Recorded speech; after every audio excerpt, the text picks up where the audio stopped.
Good morning, everyone. Welcome for this lecture. Today we are going to discuss, we are going to deal with the next module, that is your fourth module, which is of DC machines. Remember, in that we are going to study DC generator and a DC motor. Okay, we are going to study DC generator and DC motor. Let's see the introduction. This part we are going to discuss now. Whatever we are going to discuss on the machines itself. Okay, in the module 4 we are going to study DC machines. Okay, and in fifth module we are going to study AC machines. Okay, and then let's see the introduction of this machine. Let's understand what you mean by machines. Okay, you have studied a transformer, and while defining the transformer we have defined it as a transformer is a static device or a static machine. Okay, now what do you mean by this machine? Okay, so that is a machine which transfers the energy from one level to another level. How about this one? Okay, so remember, machine is a device. Okay, I'm not saying it is a static device. Okay, it is a machine is a device, okay, which converts from one form of energy into another form of energy. Okay, I hope you have got the meaning of machines. Machine is the device which converts one form of energy into another form of energy. Let's see how it might be. Okay, remember, it might be converting from electrical energy into mechanical energy. Okay, or mechanical energy in the form of electrical one. Okay, so these are your machines. Based on the supply what you are going to give for this is defined whether it is AC or DC. Here we are going to discuss about the DC machines. Okay, so based on this conversion, we are going to take this one, generator and motor. Okay, we are going to define this as generator and motor. Observe what you mean by generator and what you mean by motor. Remember any one among this, and opposite of this one will be your answer. Okay, so means another one, definition of another one. Let's define a generator. I hope you have taken sugarcane juice, that you just observe mechanically when he rotates, that person when he rotates wheel of that, okay, machine, and then after some time it is going to run automatically. Okay, you remember that. When he is rotating, meaning of that one is mechanically he is doing. Okay, mechanically he is doing, and you are getting electrical energy. Okay, once he turns, and then when he leaves, after that your machine starts rotating. Okay, so that you can remember. That is about your generator. Meaning of that one is when mechanical energy is converted into electrical energy, that machines are called as generators. Okay, generators. And then what do you mean by this? What do you mean by this motor? Motor is just opposite of this one. Okay, which converts electrical form of energy in terms of mechanical. Okay, electrical to mechanical. For this you can remember, fan. Okay, at your house, right, when you put a switch on, okay, you are giving electrical energy, right? So then automatically after that, what happens, once you switch on, then your fan starts rotating. Okay, in that fan there is a single phase induction motor. Okay, will discuss later about that. But inside fan there will be a motor. Okay, then what we can say is, so when you give electrical supply, means when you switched on, means electrical supply were given. But what about the output of that? You are getting a fan which is rotating. Fan which is rotating is a mechanical one. Okay, so that you can remember, anyone you can remember among this. So vice versa is the answer for another one. Okay, you can remember a motor. It is quite easy for us, and we will be dealing with regularly. Okay, so meaning of this one is, the motor is a machine which converts electrical energy into mechanical energy. Okay, so we'll discuss in detail about this DC. Now we'll deal with the DC generator, and in next classes and all we'll deal with the DC motors. Okay, let's take a DC generator. As we said, these machines are converts input power into electrical output.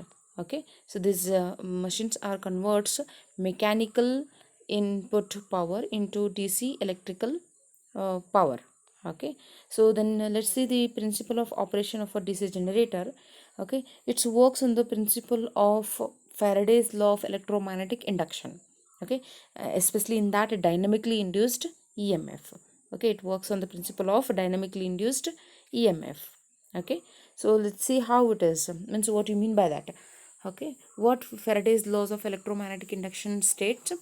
It states that whenever the number of magnetic lines of a force, or that is a flux linking with a conductor or a coil, changes, an electromotive force or EMF is going to set. Okay, any conductor is linking with a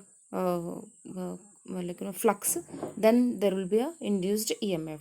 You can consider a conductor and you can consider a flux. Whenever conductor is linking with a flux or flux is linking with a conductor, that time means anyone has to move, another one has to be static. So now if fields are constant, means static, and then your conductor is moving, then also flux linkage with the conductor will be there, then also EMF produces. Okay, and then now consider conductor is a constant and flux are moving. Okay, this is constant, meaning of this one is static. Okay, and then flux is moving. Okay, so then also flux is linking with the conductor, then also EMF will be produced. What do you mean, what is the difference? What we call these two is, when a conductor is moving and flux is static, based on the conductor we are speaking. Okay, remember the thing, based on the conductor we will speak. If a conductor moves, okay, meaning is the flux will be constant, means static, right? So this conductor, when conductor moves, EMF will be produced. Due to that EMF will be produced, this type will be called as dynamically induced EMF. Okay, dynamically induced EMF.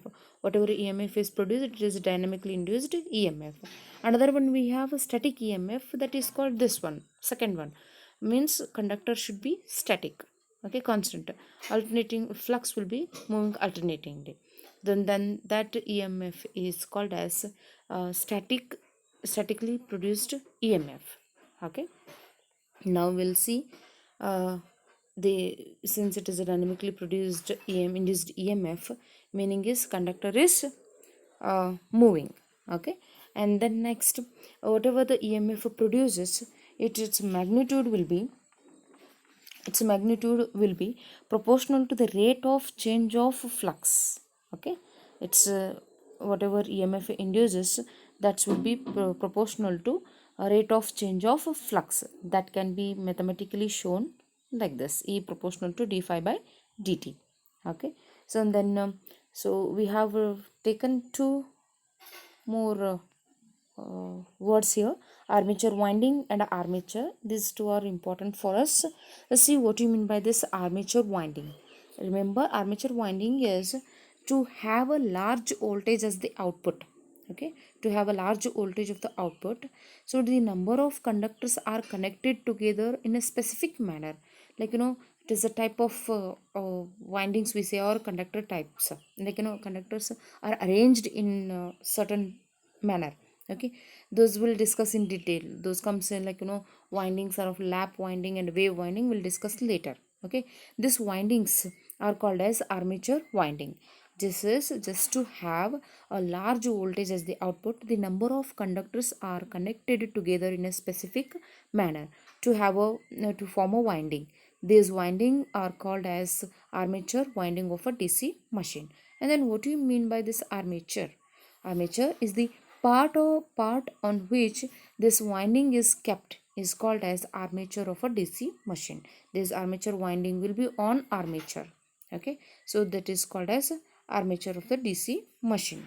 Okay, so this whatever EMF will be produced.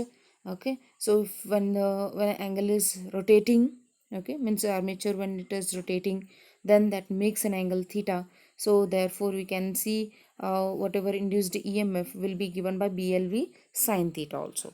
Okay, So this, as we said, direction of these things, direction of a current and all is given by your Fleming's right hand rule.